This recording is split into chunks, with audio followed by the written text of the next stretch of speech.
हे दोस्तों, आज हम बात कर लेते हैं हमारे वीडियो में नया कोरोना वायरस है उस पर, जो कोरोना वायरस के लिए ऑक्सफर्ड वैक्सीन है उस पर, और यह वैक्सीन कितनी असरदारक है।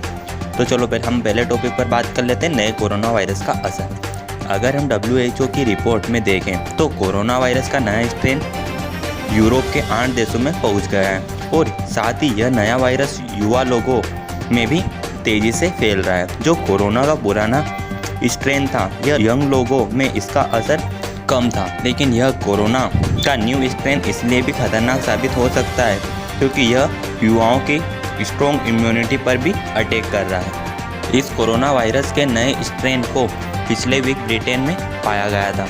इसके बाद से ही दुनिया के ज़्यादातर देशों ने ब्रिटेन के लिए उड़ानों पर रोक लगा दिया है। यह नए स्ट्रेन का कोरोना वायरस इसलिए भी खतरनाक है क्योंकि कुछ रिपोर्ट की माने तो यह न्यू वायरस पुराने कोविड-19 से 70% ज़्यादा संक्रामक है। अब बात अगर की जाए इस कोविड-19 के न्यू स्ट्रेन के पहले मामले की, तो कोविड-19 का यह नया वायरस का पहला मामला फ्रांस में मिला था।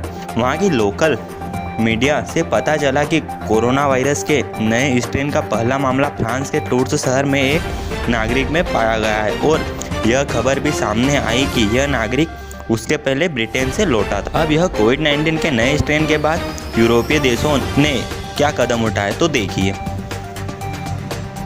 तो ब्रिटेन ने कोरोना वायरस के नए स्ट्रेन से पिछले शनिवार को यहाँ सख्त लॉकडाउन लगा दिया गया है। यहाँ पिछले हफ्ते ही कोविड-19 के नए स्ट्रेन का मामला सामने आया है, और यह यहाँ तेज़ी से फैल रहा है। अगर अभी तक यहाँ कोविड-19 के नए स्ट्रेन के मामलों की बात करें तो यहाँ अभी तक 28 दिसंबर 2020 बीते 24 घंटे में 32,725 नए मामले पाए गए हैं, और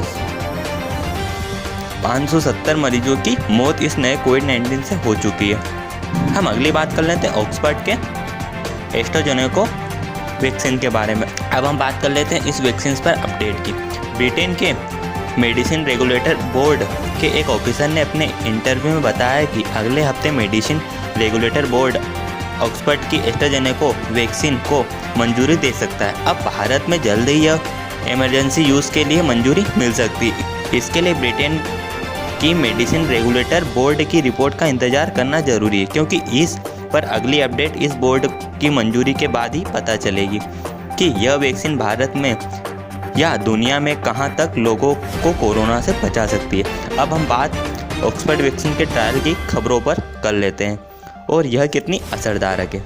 ऑक्सफर्ड की एस्ट्राजेनेका वैक्सीन से दुनिया भर को बहुत ज़्यादा उम्मीद है, लेकिन शुरुआती नतीजों की घोषणा के बाद एक बड़ी चूक का पता चला है, जिसके बाद वैक्सीन के डेटा को एक्सपर्ट शक की नज़रों से देख रहे हैं।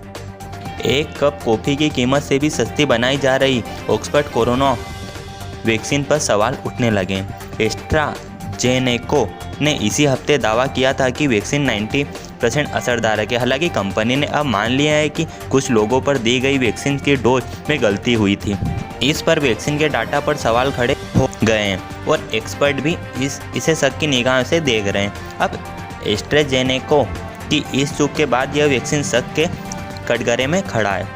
अब यह न्यूज़ भारत के लिए भी इसलिए मायने रखती है क्योंकि यहाँ सीरम इंस्टीट्यूट ऑफ इंडिया इसी वैक्सीन को कोविशील्ड के नाम से लाने की तैयारी कर रहा है। अब अगर ब्रिटेन में इस वैक्सीन के ट्रायल में और देरी होती है या इस पर कोई नेगेटिव न्यूज़ आती है तो इसका असर भारत पर भी होगा, और भारत में वैक्सीन उपलब्ध होने में देरी हो सकती है। आखिर ऑक्सफर्ड वैक्सीन का वह कौन सा डाटा है जिस पर इतने सवाल है, तो चलो देखते हैं। सोमवार सुबह एस्ट्राजेनेका ने ऑक्सफर्ड यूनिवर्सिटी के साथ मिलकर बनाई कोरोना वैक्सीन के अंतिम नतीजे जारी किए थे। डोज की स्ट्रेंथ के हिसाब से वैक्सीन को 90 to 62% असरदारक बताया गया था, लेकिन बाद के डाटा में यह अंतर बहुत ज़्यादा था। क्या है यह अंतर? अब इस डोज के लिए 2 पैटर्न अपनाए गए थे।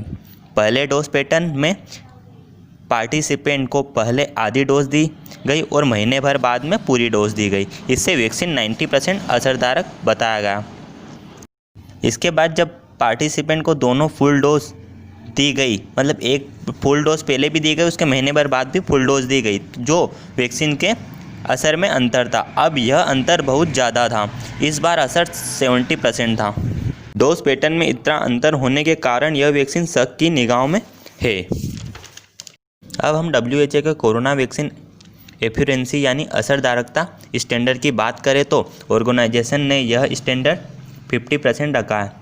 इस पर तो ऑक्सफर्ड की वैक्सीन खरी उतरती है, लेकिन ताज़ा घटनाक्रमों ने वैक्सीन को लेकर शक का माहौल पैदा कर दिया है। अब हम अगर इस वैक्सीन की तुलना दूसरी वैक्सीन से करें तो रूस की स्पुतनिक वी वैक्सीन के मुकाबले में ऑक्सफर्ड की वैक्सीन कई मामलों में बेहतर बताई जा रही है। इसके 3 रीज़न हैं। वैक्सीन की कीमत बेहद कम है, इसका बड़े पैमाने पर प्रोडक्शन आसानी से किया जा सकता है, और थर्ड है इसे बड़ी आसानी से स्टोर और डिस्ट्रीब्यूशन किया जा सकता है। एक्सपर्ट मान रहे हैं कि वैक्सीन बनाने के एस्ट्राजेनेका का कम अनुभव इस पूरे प्रकरण की वजह बना हुआ है।